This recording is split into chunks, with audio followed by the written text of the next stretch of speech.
कुंजा बिहारी जय राधा माधव कुंजा बिहारी गोपी जन बल्लभा गिरधारी गोपी जन बल्लभा गिरधारी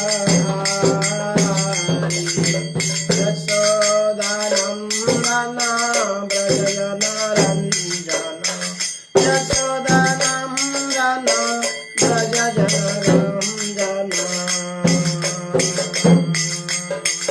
यमुना तीरावनचारी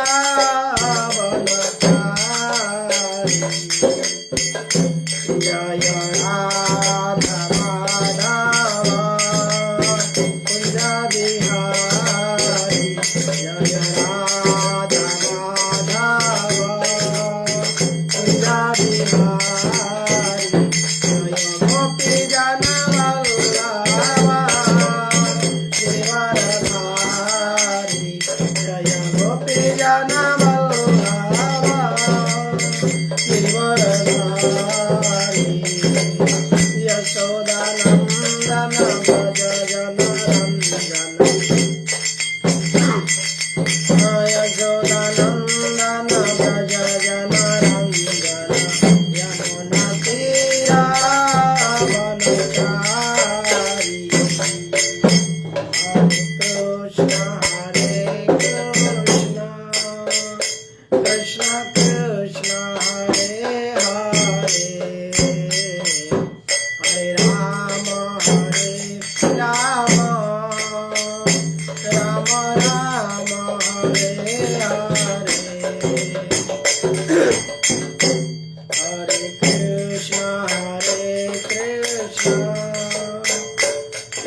हरे कृष्ण कृष्ण कृष्ण हरे हरे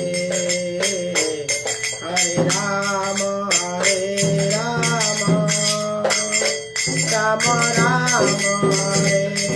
हरे कृष्ण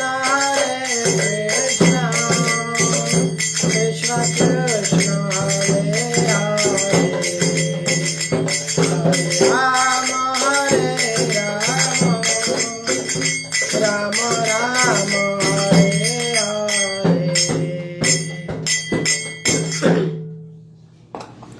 हरे कृष्ण कृष्ण कृष्ण हरे हरे हरे राम राम राम हरे हरे हरे कृष्ण कृष्ण कृष्ण हरे हरे हरे राम राम राम हरे हरे कृष्ण कृष्ण कृष्ण हरे हरे हरे राम राम राम हरे हरे जय श्री श्री राधा मदन मोहन भगवान की जय श्री श्रीमद् भगवत गीता की जय समवेत भक्त वृंद की जय अनंत कोटि वैष्णव वृंद की जय शील प्रभुपाद की जय हरे कृष्णा दंडवत प्रणाम टू ऑल डिवोटीज। और आज के इस संध्याकालीन भागवत गीता की कक्षा में आपको बहुत बहुत हार्दिक स्वागत है। और आज हम श्रीमद् भगवत गीता के 9वां अध्याय और श्लोक संख्या 12 को हम पाठ करेंगे। तो कल हमने डिस्कस किया था चैप्टर 8 का एक रिव्यू, और आज हम थोड़ी से रिकैप करेंगे कि हम पिछले अध्यायों में क्या हमने पाठ किया था। तो पिछले श्लोका में हमने ये पाठ किया था कि अवजानन्ति माम मूढ़ा मानुषिंतनि माश्रितम परम भाव मजानन्ते मम भूते महेश्वरम। तो भगवान ये श्लोक में ये हमको बताया है कि किस प्रकार से भगवान जब मनुष्य के रूप में अवतरित होते हैं तो लोग सोचते हैं कि भगवान यहाँ पर भी कहते हैं कि मैं मनुष्य के रूप में अवतरित होता हूँ, तो लोग सोचते हैं कि भगवान मनुष्य के देह में आए और मनुष्य के शरीर में लीला समाप्त कर लिए और इस मनुष्य की शरीर उनकी समाप्त हो गई, अभी वो निराकार बन गए, उनके आकार खत्म हो गए। तो कैसे हमने चर्चा किया था कि भगवान स्वयं जो उनके रूप है, वो रूप जो है हमारा मनुष्य के शरीर उसका प्रतिबिंब है। बाइबल में इसका वर्णित जैसे हमने बताया था कि बाइबल में भी कहा गया है कि God created man on his own image, भगवान मनुष्य को अपने इमेज पे ही बनाया है। तो ओरिजिनल से ही जेरक्स होती है, ओरिजिनल से ही फोटोकॉपी होती है। तो इतने सारे असंख्य मनुष्य की फोटोकॉपी कहां से आया है? तो यह एक सोचने वाली बात है। तो और मनुष्य की आकार है और जीव की आकार है और जीव को जिसने बनाया वो निराकार है, यह असंभव है। इसलिए भगवान यहाँ पे स्वयं कह रहे हैं, the Lord himself is speaking on his lotus mouth, कि मैं जब मनुष्य के रूप में अवतरित होता हूं, मूर्ख मेरा उपहास करते हैं, शिशुपाल युद्ध करने आता है। और भगवान को ऐसे कई प्रकार की लीला है जहां पर लोग समझते हैं, जैसे दाम बंधन लीला है, ब्रज लीला है, अनेक अनेक प्रकार की लीला में लोग उनको सामान्य मनुष्य की तरह व्यवहार करने के भांति उनको एक सामान्य मनुष्य समझते हैं, उपहास करते हैं, कहते क्या भगवान है यार, देखो। तो वो मुझे परमेश्वर, मेरा जो दिव्य स्वभाव है, वो दिव्य स्वभाव को नहीं जानते हैं। तो वैष्णव भजन में आता है, गोपीनाथ भजन में, कि जिबेर कारणे असिया प्रपंचे लीला कोयला सुविस्तार। तो भगवान क्यों यहाँ पर आए हैं लीला करने के लिए? कि जीव को इस भवसागर से उद्धार करने के लिए।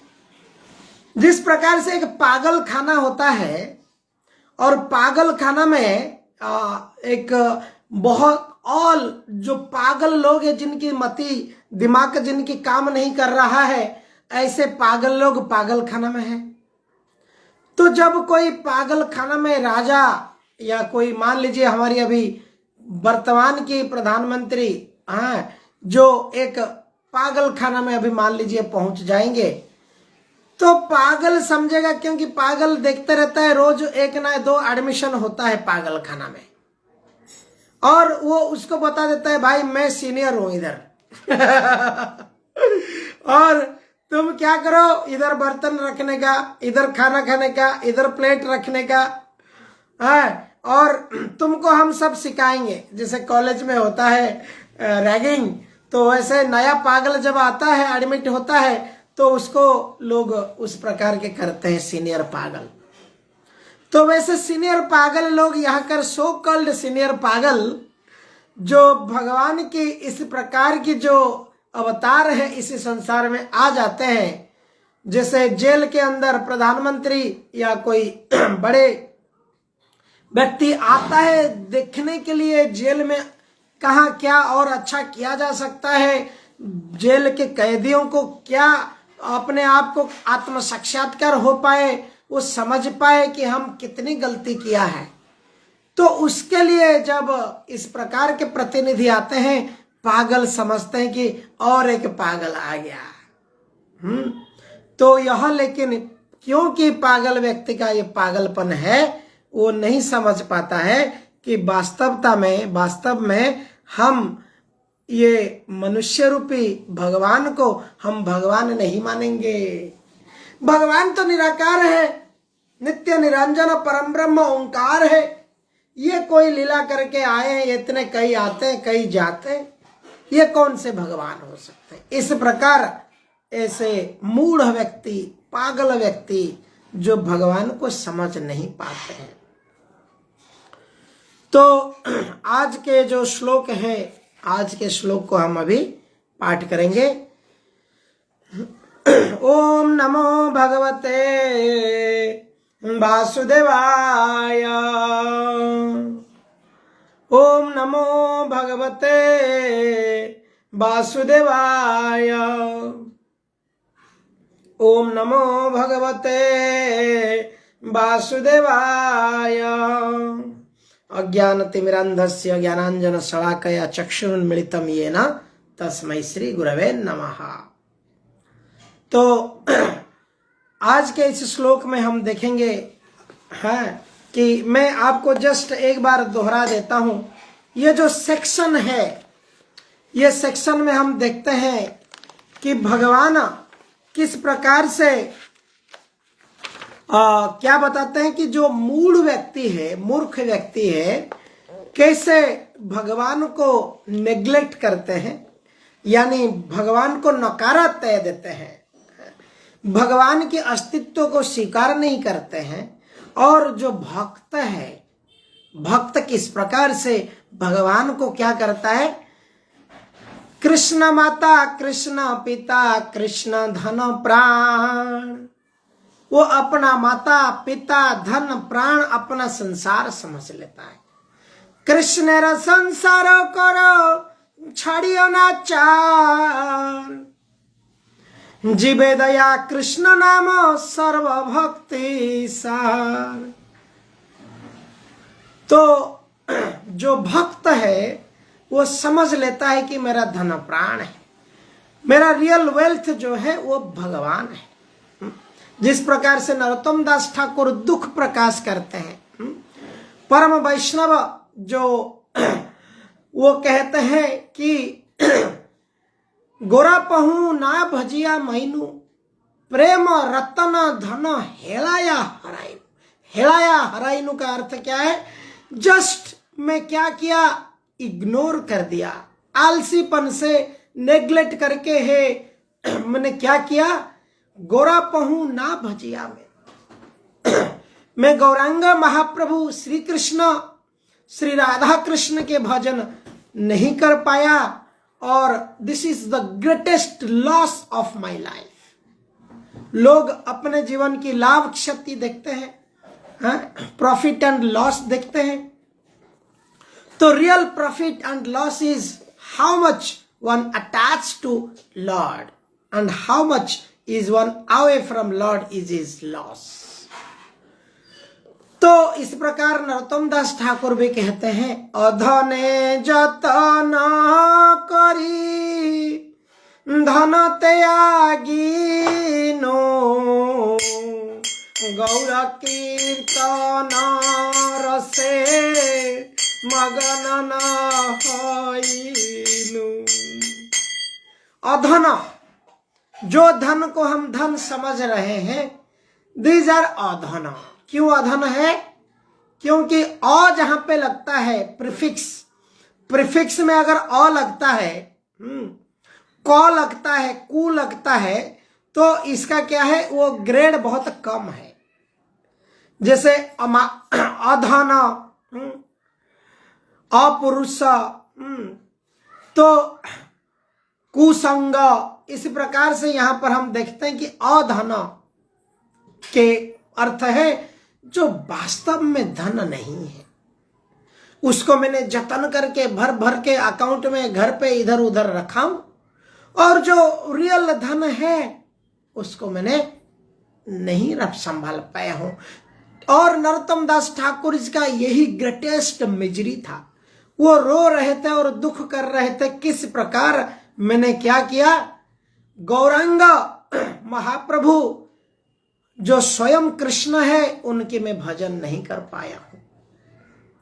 केनोबा अच्छे प्राण, क्या ये इंद्रिय के सुख करने के लिए, ये इंद्रिय तथा कथित इंद्रिय भोग के लिए क्यों ये प्राण है।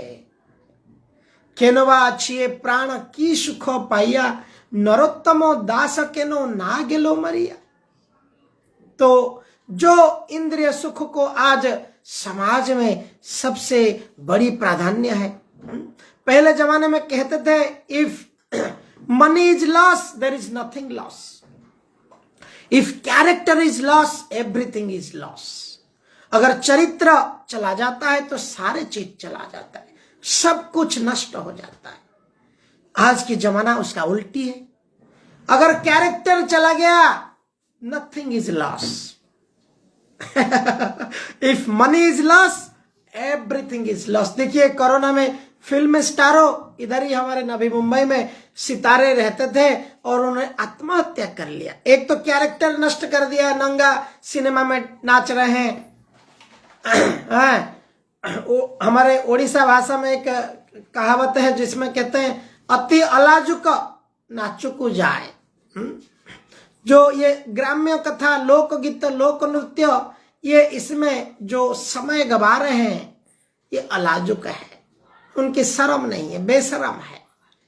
तो इस प्रकार ये जो इंडस्ट्री आज के दुनिया में घर घर में परिवार के साथ इसको देख करके भोग कर रहे हैं, ये क्या है? कुछ नहीं है। इस प्रकार से हम देखते हैं कि ये धन कैरेक्टर नहीं है, खत्म। और ये कैरेक्टर लेस जो आइडियल पर्सनालिटी है, ये आज के समाज के बड़े प्रधान भूमिका निभा रहे हैं। लोग उनको फॉलो कर रहे हैं, धूमधाम से फॉलो कर रहे हैं। तो ऐसे कहा जाता है कि कैरेक्टर ढीला तो सब कुछ गया। अभी ये उल्टा हो चुका है। तो इसीलिए समाज के जो अभी चल रहा है, अगर कोई व्यक्ति असली धन को प्राप्त करना है तो उसके जो प्लग पॉइंट सॉकेट अपनी लगी हुई है, अलग अलग चैनल, वो चैनल को अपने को बंद करना होगा। और ये चैनल भगवत भक्ति चैनल में अगर हम मन लगाएंगे तो हमारी क्या होगा? ये सब कल्मश, ये सब भ्रम खत्म हो जाएगा। लोग कहते हैं क्या हो गया, जीन्स पैंट पहन के, अलग अलग प्रकार के स्टाइल के पहन के, हेयर कटिंग तीन रंग के करके, लोग कहते हैं यही है मानवता, यही है मनुष्य जीवन। चार्वाक थ्योरी कि ऋणं कृत्वा घृतं पिबेत जावत जीवेत सुखम जीवेत। भस्मीभूतस्य देहस्य कुतः पुनरागमन भवेत। कहां से जो शरीर जल के राख हो जाएगा, फिर से पुनर्जन्म कौन देखा है भाई? खाओ पियो ऐश करो और एंजॉय कर लो। Enjoy, simply do it. Simply do it. आजकल ये सब बढ़िया बढ़िया कोट लोग करते हैं। तो it is not simply do it, it is think think think. सोच सोच के अपने को एक एक कदम डालना चाहिए इस संसार में। पदम पदम यत विपदम न तेषा। तो इसलिए हम आगे वाले श्लोक को हम जाएंगे जहां पे भगवान कृष्ण यहां पर बताएंगे मोघसा मोघ कर्माणो मोघ ज्ञान विचेतसः राक्षसी मासुरी चैव प्रकृति मोहिनी श्रितः।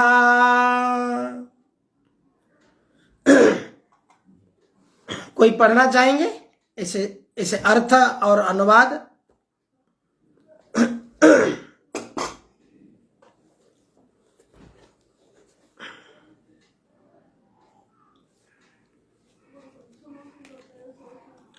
जो लोग इस प्रकार मोहग्रस्त होते हैं वे आसुरी तथा नास्तिक विचारों के प्रति आकृष्ट होते हैं। इस मोहग्रस्त अवस्था में उनकी मुक्ति आशा, उनके सकाम कर्म तथा ज्ञान का अनुशीलन सभी निष्फल हो जाता है। देखिए यहां पर भगवान क्लियरली कहते हैं मोघ आशा, मोघाशा। मोघाशा ये जो श्लोक है यहां पर इसको दो शब्द है, मोघ आशा। मोघ आशा अर्थ क्या है? निष्फल आशा। मोघ कर्माण निष्फल, सकाम कर्म, सकाम कर्म का कोई ज्यादा फलप्रद नहीं है। मोघ ज्ञान विफल ज्ञान, निष्फल ज्ञान। विचेतसः, चेतना क्या हो गया है? विचेतन हो गया है, मोहग्रस्त हो गया है। राक्षसी भाव, आसुरी भाव तथा निश्चय ही, ये स्वभाव को मोहन करने वाला व्यक्ति जो है, ये क्या होते हैं? मेरे शरण में नहीं आते हैं, ये मोह के शरण में आश्रित है। तात्पर्य में प्रभुपाद जी यहां पर कहते हैं, ऐसे अनेक भक्त है जो अपने को कृष्ण भावना मूर्त तथा भक्ति में रत दिखाते हैं। बहुत सारे लोग हैं तिलक लगा करके, कपड़े पहन करके, वस्त्र धारण करके, बाह्य दृष्टिकोण से वो लग रहे हैं कि ये भगवान के भक्त हैं, किंतु अंतःकरण से भगवान कृष्ण को परम ब्रह्म नहीं मानते हैं। ऐसे लोग को कभी कभी भक्ति फल भगवत धाम गमन प्राप्त नहीं होता है। तो भक्ति का लक्ष्य क्या है? कि भगवत धाम प्राप्ति। तो इसलिए रूप गोस्वामी कहते हैं अनाभिलाषता शून्य, अन्य अभिलाष शून्य, ज्ञान कर्म आदि अनावृतम, ज्ञान और कर्म के आवरण से बाहर निकल करके, अन्य किसी दूसरे अभिलाष ना रख के, अनुकूलेन्य कृष्णानुशीलन, जो कृष्ण भक्ति के लिए अनुकूल है, अत असत संग त्याग, ए वैष्णवाचार है, स्त्री संगी एक असाधु आर। तो इस प्रकार से असत संग त्याग करना, अपने इंद्रियों को दमन करना, व्यसन को त्याग करना, इस प्रकार जो है ये कृष्ण के प्रति अनुकूल नहीं है। इसलिए कृष्ण भक्ति में जब कोई आता है ये अपने आप छूटता है। इसको छोड़ने के लिए कोई डॉक्टर के पास या कोई साइकियाट्री के पास जाके छोड़ के आने की जरूरत नहीं। कई लोग हैं वो कहते हैं कि जब हमारी नशा छूट जाएगा, जब हमारी आदतें, बुरी आदतें छूट जाएगी, तब हम भगवान के भक्ति में आ जाएंगे। कई ऐसे, दिस इज, ये क्या है? बेसिक एक थॉट है, एक कंसेप्शन माइंड में रहता है। काफी लोगों की ऐसी विचारधारा रहता है, हम तो मांस मछली खाते हैं, हम तो बीड़ी तंबाकू सिगरेट की आदत लगी हुई है, हमसे भगवान की भक्ति, हमारे भक्ति को भगवान ग्रहण नहीं करेंगे। ये एक भ्रम है वास्तव में। जैसे देखिए सूर्य क्या करता है? मल से भी उसकी जो उताप है, सूर्य क्या करता है? मल से, विष्ठा से, मूत्र पे भी उसको सुखा देता है। सूर्य का किरण उस पर भी पड़ता है और बाहर अच्छे वस्तु के ऊपर भी पड़ता है। परंतु इसका अर्थ नहीं है कि भगवान, जो व्यक्ति इस प्रकार के व्यसन में मुक्त है, कोई बैड हैबिट, बद अभ्यास में युक्त है, ये भगवान उनको कृपा नहीं करेंगे। ये नहीं है। जिस प्रकार से एक गीला लकड़ी, भले लकड़ी गीला हो, अगर वो अग्नि में प्रवेश कर लेता है, वो धीरे धीरे सूखना चालू कर देता है और एक दिन वो जल जाता है। कुछ समय के बाद वो लकड़ा जलता है। It's no more become a wood, it's become a fire. Prabhupada ji इसका उदाहरण देते हैं कि एक iron rod, rusted iron rod, लोहा के ऊपर पूरा जंक लगा हुआ है, वो मैग्नेट के प्रति आकर्षण नहीं होता है। तो ऐसे लोहा जब रेड हॉट फायर में जब पड़ जाता है, it's no more rusted iron rod, it is red hot fire. तो इसी प्रकार से कोई भी व्यक्ति किसी भी अवस्था में हो, कोई भी अभ्यास में लिप्त हो, कोई भी कार्य में लिप्त हो, अगर वो भक्ति के मार्ग को अपनाता है, भक्तों के संग में आता है, उसकी शोधन शुरू हो जाता है। जैसे लकड़ा सूखना चालू होता है और जलता है। एक कथा आता है इसके ऊपर, एक उदाहरण भी आता है। एक चोर था, जो चोरी करने की उसकी आदत थी, परंतु वो किसी न किसी तरह आके छुपने के चक्कर में वैष्णव के संग में आ गया, भक्तों के आश्रम में घुस गया और भक्तों के आश्रम में घुसने के बाद वहां पर थोड़े बहुत भक्तों के चेतना उसके में आ गई, भगवत भक्त की चेतना, और सो गया।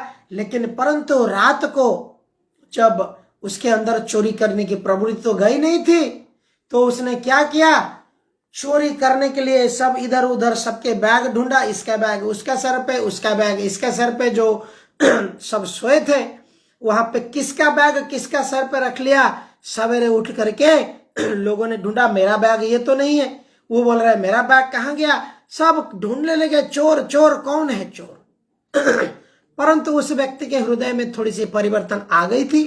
उसने सवेरे सभी को घुटने में आके हाथ जोड़ के कहा कि हे प्रभुगण, है वैष्णवगण, मुझे क्षमा कीजिए, मैं वास्तव में पिछले समय में एक चोर था और यहाँ पर आश्रम में आकर के मेरी चोरी करने की प्रवृत्ति कम तो हो गई है, लेकिन फिर भी थोड़ी थोड़ी प्रवृत्ति थी जो रात को छुप करके कुछ ना कुछ करना मेरी आदत से मैं सब बैग इधर उधर कर दिया हूं, आप अपने अपने बैग ढूंढ लीजिए।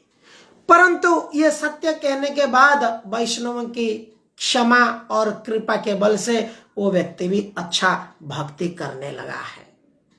तो कहने का अर्थ है यहाँ पर, जैसे कहते हैं, भक्ति का फल प्राप्त होने के लिए एक व्यक्ति को श्रद्धा बहुत आवश्यक है।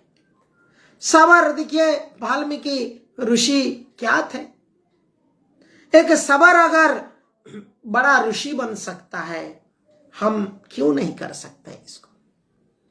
तो इसलिए यहां पर प्रभुपाद जी कहता है कि इस प्रकार जो पुण्य कर्म में लगे रहकर अंततः इस भव बंधन से मुक्त हो जाना चाहिए, वे भी सफल नहीं हो पाते क्योंकि वो कृष्ण के उपहास करते हैं।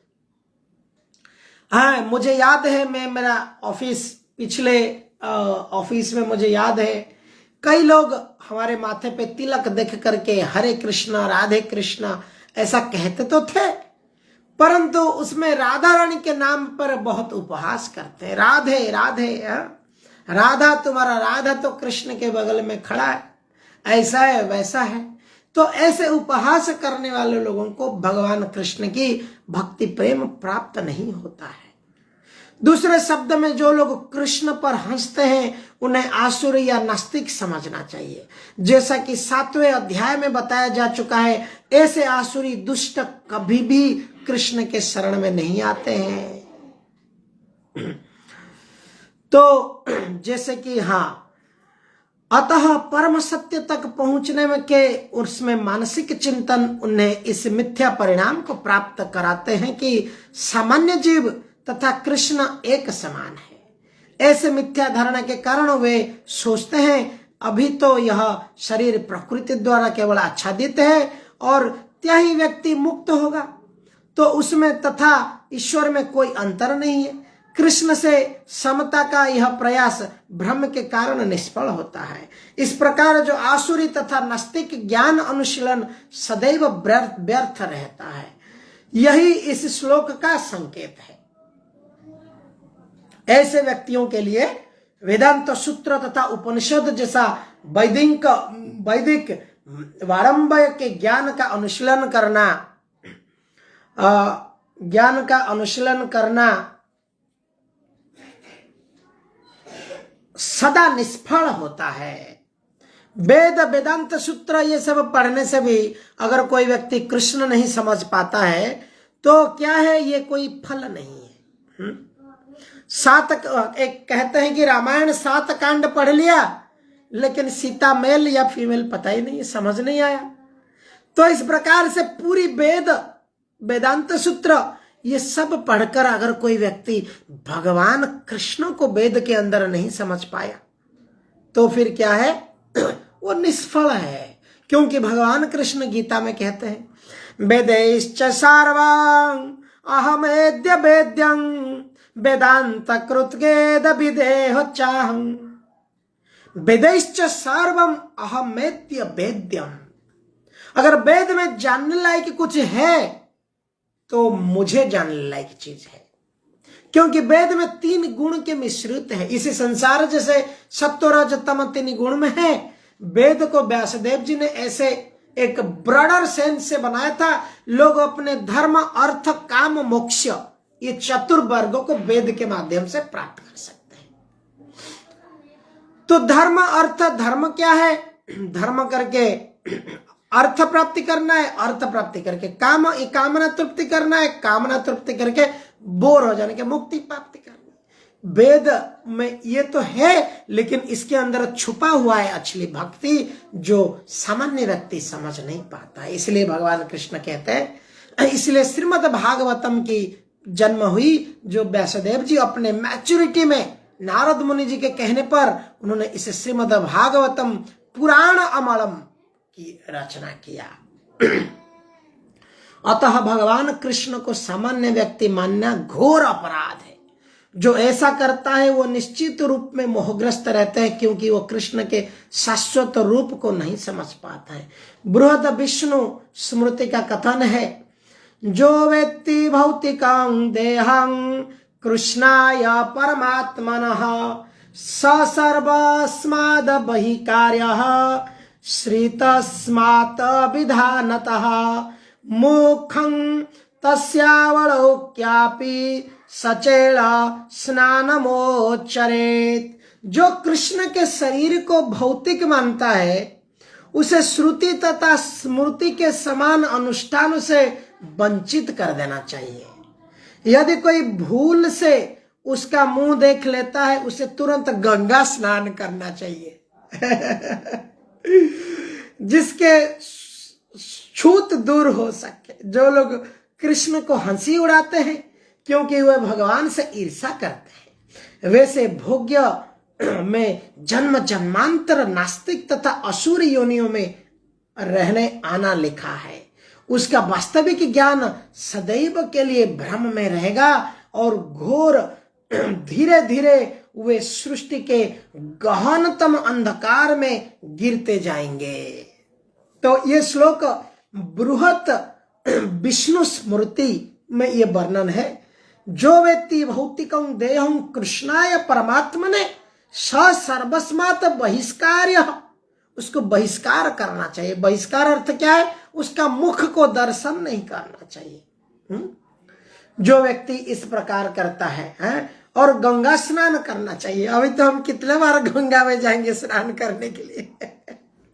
तो ये बृहत विष्णु स्मृति को हम पालन नहीं कर पाएंगे। There are so many people Kalyug में। तो कलयुग में गंगा स्नान करना या किसी का मुख ना देखना असंभव है। ऑफिस में जाते हैं, काम करते हैं, सेकुलर स्टेट है, सेकुलर कंट्री है, there is full of choice. Krishna has given this choice.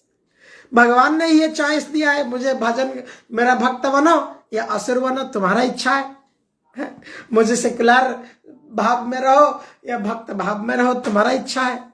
जो चॉइस ने जब भगवान ने दिया है, तो ये भगवान की इच्छा से ही हो रहा है। क्योंकि भगवान किसी को फोर्सफुली सरेंडर कराना नहीं चाहते। नहीं, forcefully you have no choice. जैसे Maya has not given any choice to us. Maya देवी भगवान की जो प्रकृति है, यहां पर हमको चॉइस नहीं दिया है। We have no choice to accept our parent in next life. हमारे कोई चॉइस नहीं है। अगर हम भक्ति नहीं करेंगे, कर्म में डूबे रहेंगे, संसार में डूबे रहेंगे, इसे संसार की एक्टिविटी हमारी गोल ऑफ लाइफ है। और goal of life is to just serve the family. परिवार सेवा कुटुंब भरणम,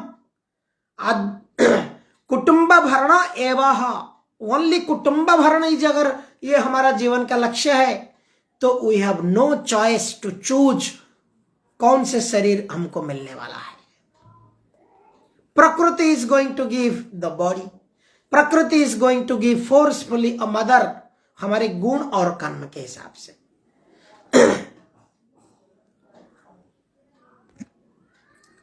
तो इस प्रकार से हम देखते हैं कि व्यक्ति अपने आप अपने कर्म और गुण से ये समझ पाता है। हरे कृष्णा। एक second, I will take just 1 minute. ये जूम मीटिंग एंड हो गया है, so I will just reconnect again. Govind, अरे जूम मीटिंग एंड हो गया।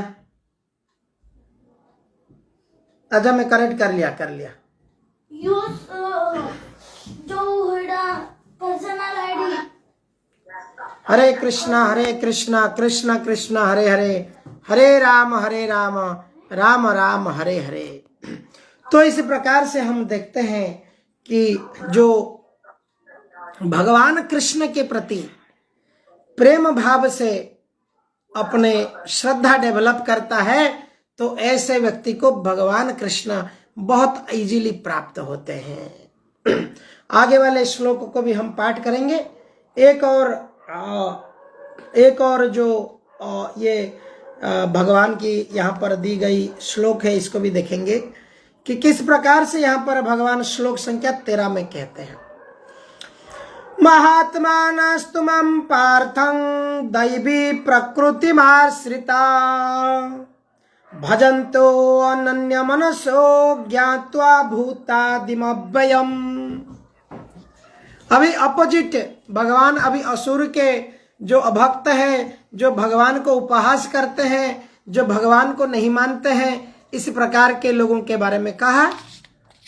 और अभी इस श्लोक में भगवान बताएंगे जो व्यक्ति भगवान को मानते हैं और हे पार्थ मोह मुक्त, वहां पर मोघासा जो मोहग्रस्त लोग थे, जो भ्रमित लोग थे, मोघ आशा निष्फल आशा, मोघ कर्म निष्काम, मोघ कर्म सकाम कर्म, इस प्रकार से इस श्लोक में हम देखते हैं कि जो मोहमुक्त व्यक्ति दैवी प्रकृति के संरक्षण में रहते हैं वो पूर्णतः भक्ति में निमग्न रहते हैं, क्योंकि वो मुझे आदि तथा अविनाशी भगवान के रूप में जानते हैं।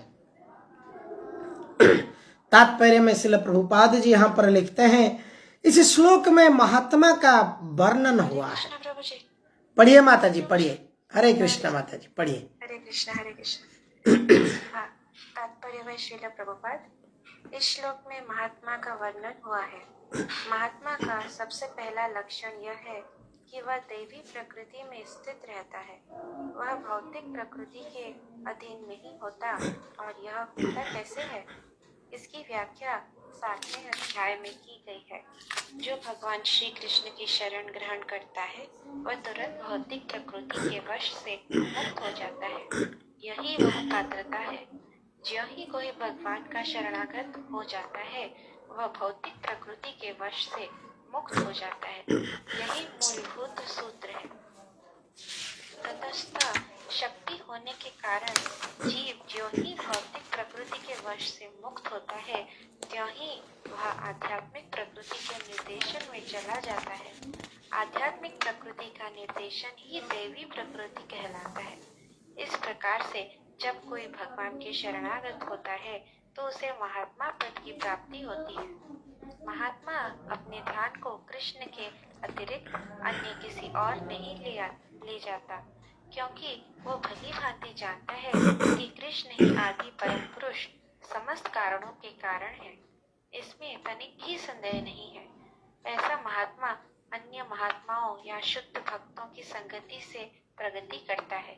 शुद्ध भक्त तो कृष्ण के अन्य स्वरूपों यथा चतुर्भुज महाविष्णु रूप से भी आकृष्ट नहीं होते। वे न तो कृष्ण के अन्य किसी रूप से आकृष्ट होते हैं, न ही देवताओं और मनुष्यों के किसी रूप की परवाह करते हैं। वे कृष्ण भावनामृत में केवल कृष्ण का ध्यान करते हैं। वे कृष्ण भावनामृत में निरंतर भगवान की अविचल सेवा में लगे रहते हैं। हरे कृष्ण प्रभु जी, दंडवत प्रणाम। हरे कृष्ण माता जी, बहुत बहुत धन्यवाद। तो महात्मा, यहाँ पर एक वर्ड है जिसका नाम है महात्मा। तो महात्मा शब्द जो है महान आत्मा, तो ऐसे महात्मा कौन है? प्रभुपाद जी ये भगवान कृष्ण के डेफिनेशन में बताता है कि महात्मा कैसे होते हैं। हमारे देश में कोई अच्छा देश के लिए काम कर देता है, हम कह देते हैं महात्मा है, महान आत्मा है। परंतु जो इस प्रकार के डेफिनेशन भगवान कृष्ण के द्वारा दी गई महात्मा नहीं है। भगवान कृष्ण महात्मा किसको कहते हैं, महापुरुष किसको कहते हैं? जो मुझको हे पृथापुत्र, जो मोहमुक्त, महात्मा का पहला डेफिनेशन क्या है? मोहमुक्त, मोह नहीं है। अगर कोई व्यक्ति परिवार धर्म, समाज धर्म, देश धर्म, इस प्रकार के जो धर्म है, इसको इंफीरियर, एक निम्न श्रेणी की धर्म कहा गया है। भगवत गीता के हिसाब से, वेद शास्त्र पुराण के हिसाब से धर्म सनातन है और वसुधैव कुटुंबकम है। यद्यपि क्षत्रिय का धर्म है, राजा जो है उसका धर्म है प्रजा का प्रोटेक्शन करना, रक्षण करना, परंतु ये श्रेष्ठ धर्म नहीं है। राजा फिर ब्राह्मणों के सेवा करते थे, ब्राह्मणों से ज्ञान लेते थे, ब्रह्म ऋषि से समझते थे, और 50-55 साल में राजा रिटायर ले लेते थे अपने परो धर्म, जो हाईएस्ट धर्म करने के लिए।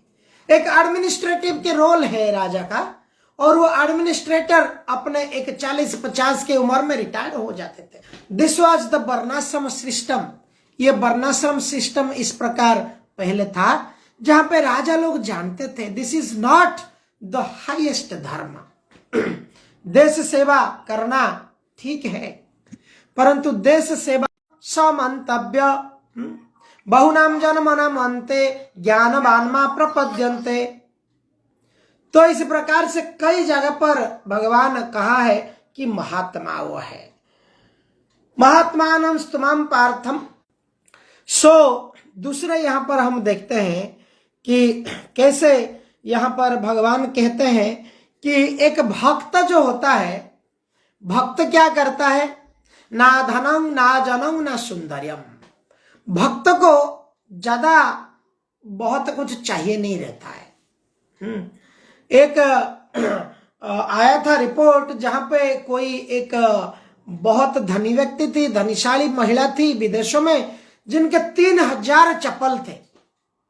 3000 चप्पल को पहनने के लिए उनको वो वार्डरोब बनाया गया था। तो ये सब चीज एक व्यक्ति कैसे पहन पाएगा? भोग करने की जो शक्ति मनुष्य के अंदर बहुत कम है, परंतु मनुष्य की भोग करने की इच्छा प्रबल है। गुलाब जामुन कितना भोग करने के देखने से लोभ आता है, 2-4 खाने से मुंह बांध देता है। स्त्री भोग कर लिए कि व्यक्ति बहुत लालायित होता है, बट एक बार विवाह कर लेता है, फिर उसके बाद रोना चालू हो जाता है। लड्डू खाया तो पछता है, नहीं खाया तो पछता है। तो इस प्रकार से भोग करने की जो इच्छा है वो तो प्रबल है, लेकिन भोग करने की शक्ति बहुत कम है। इसलिए यह हमें समझना, निष्कर्ष में पहुंचना चाहिए कि हम वास्तव में भोक्ता नहीं है, भगवान भोक्ता है। तो इसलिए हमें क्या करना है? भगवान को भोग करने में मदद करना है। भगवान कहते हैं, भागवत में वर्णन है, यथा तरुमूले निषेचनेन, जिस प्रकार से वृक्ष के मूल में पानी लेने से पूरी संसार तृप्त होता है। क्या पता है अगले जन्म मुझे पाकिस्तान में मिल जाए, फिर मैं तो पाकिस्तान जिंदाबाद करने लगेगा। क्या पता है अगले जन्म मुझे पशु की योनि में मिल जाएगा, मैं मनुष्य को देख के भा करके भागता जाऊंगा। तो इस प्रकार से हम जो भी सेवा करेंगे, ये सो कॉल्ड जो हम धर्म समझते हैं इसको, ये एक इंफीरियर धर्म है। इसलिए श्रीमद् भागवतम कहता है, सबई पुंसा परो धर्म यतो भक्तिरधोक्ष्यज। अधोक्ष्यज भगवान परमेश्वर परमात्मा जो अधोक्ष्यज जिनका नाम है, उनके प्रति भक्ति करना। यतो भक्ति अधोक्ष्यज, अहेतु की, कोई हेतु, कोई कारण, कोई without any ulterior motive, without any motivation, material motivation, कोई भौतिक इच्छा मोटिवेट कर रहा है अगर हमको मंदिर जाने के लिए कि ये शादी बढ़िया सा कैसे हो जाए, वो लड़की मुझे कैसे मिल जाए, अगर ये हमारा मोटिवेशन है मंदिर भागने में, भागवत गीता पढ़ने में, तो ये परोधर्म नहीं है। This is not the highest धर्म। तो परोधर्म क्या है? अधोक्षज से हमको अहेतु की भक्ति करना है, without any material desire, without any material gain intention, हमें भगवान से भक्ति जोड़ना है। तो इसी प्रकार से हम महात्मा जो है ये वास्तविक महात्मा है। महात्मा अपने ध्यान को कृष्ण के अतिरिक्त अन्य किसी में नहीं ले जाता है, क्योंकि वह भली भांति जानता है कृष्ण ही आदि परम पुरुष है। वो आदि है और अंत है, वो परम पुरुष है। तो इस प्रकार से आज की कथा को हम विराम देंगे और देखेंगे कि कैसे भगवान को जो महात्मा इस प्रकार से समर्पित होता है, वो विष्णु भगवान के जो चतुर्भुज विष्णु रूप के प्रति भी ज्यादा आकर्षित नहीं होता है। वो क्या है, वो भगवान ऐसे शुद्ध भक्त क्या करते हैं कि उनको कुछ चाहिए ही नहीं। इसका अर्थ नहीं कि वो शून्य है। इच्छा नहीं करने का अर्थ है जैसे बुद्धिज्म में बताया जाता है कि अपने को शून्य करना है, zero, everything is zero, zero से आया और जीरो में जाना है। It's not like that. कामना, गौतम बुद्ध कहते हैं कामना के विनाश में दुख का विनाश हो जाएगा। परंतु वो बुद्ध अवतार के बाद कैसे ये उनको बुद्धिज्म जो गौतम बुद्ध आके ये दिए थे ज्ञान, वास्तव में क्यों दिए थे? उनको वेद को रिजेक्ट करवाना था। क्यों? क्योंकि वेद के नाम पे ब्राह्मण सब पशु हत्या करते थे। जब कोई इंटरप्रिटेशन हो जाता है, संसार में मिसलीडिंग करता है वेद के नाम पे, वेद को मिसयूज कर रहे थे लोग, इसलिए भगवान बुद्ध आकर के लोगों को बोले कि वेद को रिजेक्ट कर दिया उन्होंने। सीधा निर्वाण, ब्रह्म निर्वाण की मार्ग उन्होंने बताया, जहां पर उन्होंने कहा कि कामना का विनाश अगर हो गया तो दुख का विनाश हो गया। परंतु क्या ये संभव है? हम हमारी कामनाओं को विनाश कर सकते हैं? आंख बिना देखे हुए रह सकता है, कान बिना सुन करके रह सकता है, जीवा बिना स्वाद ना करते हुए रह सकता है, इंद्रिय सेंस ऑब्जेक्ट से कैसे दूर रह सकता है, उसको बिना कंटेम्पलेट किए, बिना उसको भोग किए। तो ये एसेंस है कि इंद्रियों को इंद्रिय भोग तो करना है, इसको कैसे, इच्छा को त्याग कैसे सकते हैं, कामना को विनाश कैसे कर सकते हैं। इसलिए उसके बाद में शंकराचार्य आए, उन्होंने वेद को रीएस्टैब्लिश किया। उन्होंने वेद को, वो समय चला गया, ब्राह्मण सुधर गए, इसलिए उन्होंने वेद को रीएस्टैब्लिश किया। और चैतन्य महाप्रभु आए, उन्होंने प्रेम भक्ति मार्ग, हाईएस्ट लव ऑफ गॉड कैसे हम अचीव कर सकते हैं, किस प्रकार से हमको ये कलयुग में ये सिचुएशन, इस प्रकार की स्थिति में हम कैसे, जो स्थिति में है वहां पर क्या करें, वी कैन अटेंड हाईएस्ट प्रेम भक्ति। तो ये महाप्रभु ने बताया। तो वास्तव में हम देखते हैं तो प्रोसेस क्या है, इंद्रियों को फेवरेबल ऑब्जेक्ट के प्रति हमें लेना है, जो अनफेवरेबल है उसको हटाना है। अगर किसी का इंद्रिय आकर्षण हो रहा है अवैध स्त्री संग के प्रति, उसको रिफ्रेन करना है, अटकाना है, नहीं ये अच्छा नहीं है, ये नियम के विरुद्ध है। कोई ऐसा खाद्य पदार्थ खाने से जो सही नहीं है उसको रिफ्रेन करता है। कौन करता है? जब कोई इस प्रकार प्रेम भक्ति मार्ग को अपना लेता है। तो इंद्रियों को अनुकूल परिस्थिति में सेवा देना, अनुकूल परिस्थिति में उनको चलाना, प्रतिकूल को वर्जन करना, ये होता है भक्ति। अनुकूलस्य संकल्प, प्रतिकूलस्य वर्जनम, दिस इज कॉल्ड भक्ति।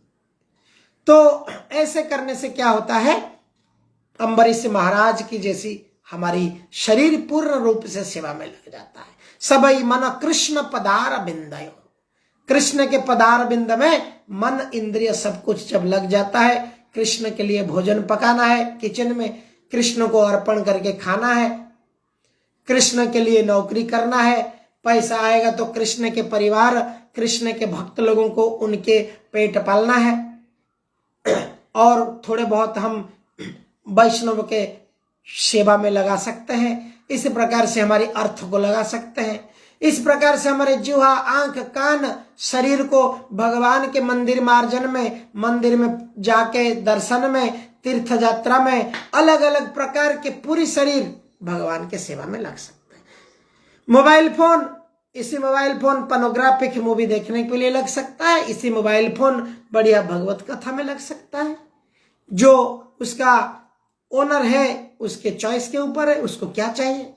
इसी प्रकार से हम अपने इंद्रियों को कैसे सेवा में लगाना है, वो हम एक सत्संग के माध्यम से, वैष्णव संघ के माध्यम से धीरे धीरे उसको प्राप्त कर सकते हैं।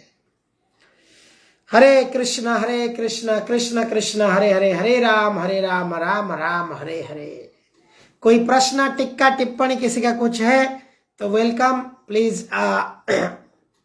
हरे कृष्णा।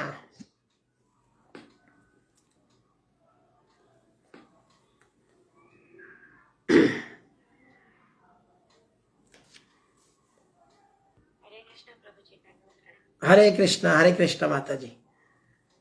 प्रभु जी, मैंने एक बार सुना था कि कभी कभार ऐसा होता है कि हम सेवा करने के लिए उपयुक्त नहीं होते हैं, तो वहाँ पर मानसिक सेवा के बारे में मैंने सुना था। आप थोड़ा उसके बारे में उल्लेख कीजिए कि मानसिक सेवा किस प्रकार की जा सकती है और क्या लाभ होता है उसका। मानसिक सेवा से देखिए, सेवा दो प्रकार का है। अगर गुरु की सेवा कहते हैं तो एक होता है वाणी सेवा, एक होता है बपु सेवा। भगवान की सेवा भी उस प्रकार का है, भगवान की वाणी सेवा और भगवान की बपु सेवा। अगर भगवान की सेवा के लिए हम मंदिर में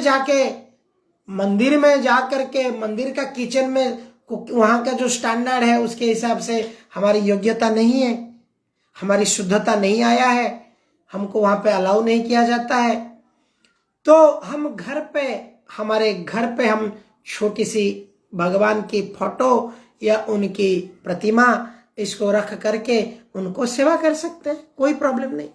क्यों? हमारी योग्यता नहीं है। योग्यता बिचारे किछु नहीं मोरो तुम्हारा करुणा सारा। तो जब हम इस प्रकार से प्रार्थना करते हैं कि प्रभु मेरा तो योग्यता नहीं है, परंतु आपका करुणा मिल गया तो मेरा योग्यता आ गया, तो हम हमारे घर पर सारी अभ्यास कर सकते हैं। मानसिक सेवा कहाँ होता है माता जी? जहां पर उपकरण नहीं मिलता है। जैसे वृंदावन में एक लीला आता है जहां पर एक बाबा जी होते हैं, जहां पे भगवान को उनको भोग लगाना है और भगवान के वन जंगल में रहते हैं उस समय में, और वो भगवान की विग्रहों को वहां पर अंकित करते हैं मट्टी में, और विग्रह को रख करके खाना पकाते हैं, खीर बनाते हैं, और मन में खीर बनाते हैं कि खीर बना, पानी लाया के डाल दिया, अग्नि लगा दिया, चावल पका दिया, चावल पक रहा है, अभी शक्कर डाला, गुड़ डाला, इस प्रकार से खीर अभी पक रहा है, भाप आ रहा है। और जैसे उन्होंने खीर बन गया, भगवान को भोग लगाएंगे, फिर खीर खुद प्रसाद लेंगे। तो इसलिए भगवान को जब खीर लेने जा रहे थे, बहुत सुंदर लीला है यह। देखिए मानसिक सेवा भी कितना महान सेवा है। जहां पर ऐसी स्थिति नहीं है, अनुकूल स्थिति नहीं है, हम प्रैक्टिकली कुछ कुकिंग करके सेवा कर सकते हैं, वहां पे मानसिक सेवा होता है। जब उन्होंने खीर को बना करके प्लेट में डाल करके मन में जब बोले अभी खीर डाला है, ठंडा नहीं हुआ है, कितना गर्म है, जरा हाथ दबा के देख लूं, ऐसे ही हाथ लगाया मन से कि मैं, उनके हाथ यहाँ पे थोड़ी सी जल गई हाथ। तो ये भक्तों की भाव है। ऐसे भक्त होते हैं जो मानसिक सेवा करते हैं, और ऐसे मानसिक सेवा में भगवान उनकी भाव को स्वीकार करते हैं। वास्तव में वो तो भावग्राही जनार्दन है, वो भाव को ही स्वीकार करते हैं। हम कितने किचन में लड्डू बना ले, किचन में कितनी प्रकार के व्यंजन बना ले, भगवान को प्लेट में देते हैं, भगवान भाव को ग्रहण करते हैं। देखते हैं मेरा भक्त मेरे लिए भाजी लाया, सब्जी लाया, स्वीट लिया, किचन में अच्छी तरह बनाया, मुझे प्रसाद अर्पण किया, तो उन्होंने भाव को ग्रहण करते हैं, भावग्राही जनार्दन। तो इस प्रकार से हम देख सकते हैं अनुकूल परिस्थिति नहीं है तो हम मानसिक सेवा कर सकते हैं, कोई प्रॉब्लम नहीं है माता जी। हरे कृष्णा। हरे कृष्ण। प्रभु जी, आज मुझे श्री श्री राधा रास बिहारी जी के यहाँ से महाप्रसाद प्राप्त हुआ है, तो बहुत खुश हूँ। जय। सुबह मंदिर में अर्पण करके फिर प्राप्त करेंगे, रात हो गया था। नहीं, मंदिर में और अर्पण करने की जरूरत नहीं होता है। जो एक बार मंदिर से आता है फिर घर के मंदिर में वही भगवान है, तो उनको दोबारा और ऑफरिंग नहीं होता है। ओके ओके प्रभु जी जी। हरे कृष्णा। हरे कृष्णा। और कोई किसी का टिक्का टिप्पणी, कोई कुछ एक्सपीरियंस?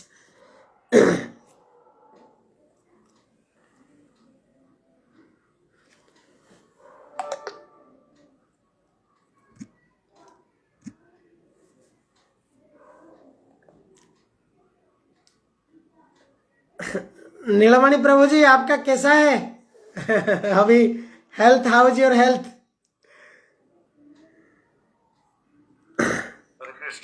हरे कृष्णा। रिकवर स्टेज में। Okay okay. Almost recovered. हाँ, हो जाएगा, not to worry, Krishna will protect. Thank you very much. तो ठीक है, और कोई प्रश्न टिक्का टिप्पणी नहीं है तो आज की कथा को हम यहीं पर विराम देंगे। बहुत बहुत धन्यवाद। हरे कृष्णा कृष्ण कृष्ण हरे हरे, हरे राम राम राम हरे हरे। हरे कृष्णा, दंडवत प्रणाम, हरि हरि बोल, जय।